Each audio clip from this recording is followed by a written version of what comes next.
শহীদ হল 5 জন, নাগৰিকত্ব পালে 3 জন। অসমতো সিএ অহাৰ পিছত 12 জন লোকে আবেদন কৰিলে।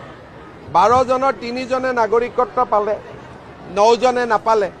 গতিকে এই গোটেই ব্যৱস্থাটোৰ বিশেষ কোনো ইম্পেক্ট আমাৰ ৰাজ্যখনত নাই।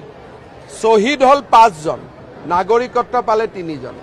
গতিকে এই ধৰণৰ আন্দোলনৰ কোনো যে এক যুক্তিৰ আধাৰত নাছিলে তাক প্ৰমাণ কৰিছে। আৰু আজিও আপোনালোকে ইলেকশ্যনলৈকে চাব, কোনো আবেদনে অহা নাই আৰু নাহেও।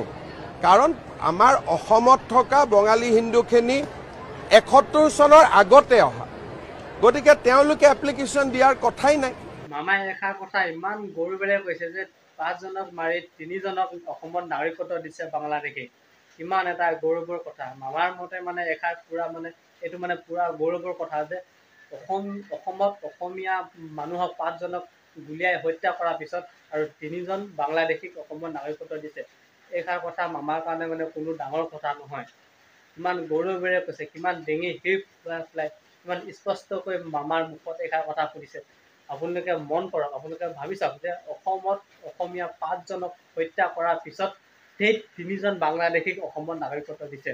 কিমান এটা মানে গৌৰৱৰ কথা। মানে মামাৰ মতে এইটো কোনো ডাঙৰ কথাই নহয় যে 5 জনকহে মাৰিছে, কোনো ডাঙৰ কথা নহয়। 5 জনহে শ্বহীদ হৈছে, তাৰ ফলত কোনো অসমখনৰ কোনো মানে ক্ষতি নহয়। এইটো কথা মামাই মানে বুজাব বিচাৰিছে। আপোনালোকে মন মানে ভাবি চাওক, ইমান এটা মানে গৌৰৱৰ কথা মামাৰ মতে যে 5 জনহে শ্বহীদ হৈছে। 5 জন শ্বহীদ হোৱাৰ ফলত কি হৈছে, এই বাংলাদেশৰ পৰা অহা 3 জন অসমত নাগৰিকত্ব পাইছে। তেনেকুৱা কথা মানে মামাই কৈছে।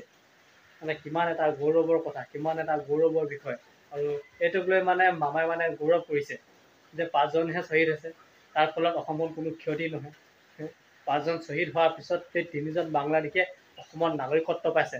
কিমান এটা গৌৰৱৰ কথা। বাহ মামা বাহ। আপোনাক কিন্তু মানিব লাগিব। ডিঙি হিপ পেলাই স্পষ্টকৈ আপোনাৰ মুখত ফুটিছে এইষাৰ কথা। 5 জনহে শ্বহীদ হৈছে, কোনো ডাঙৰ কথা নহয়।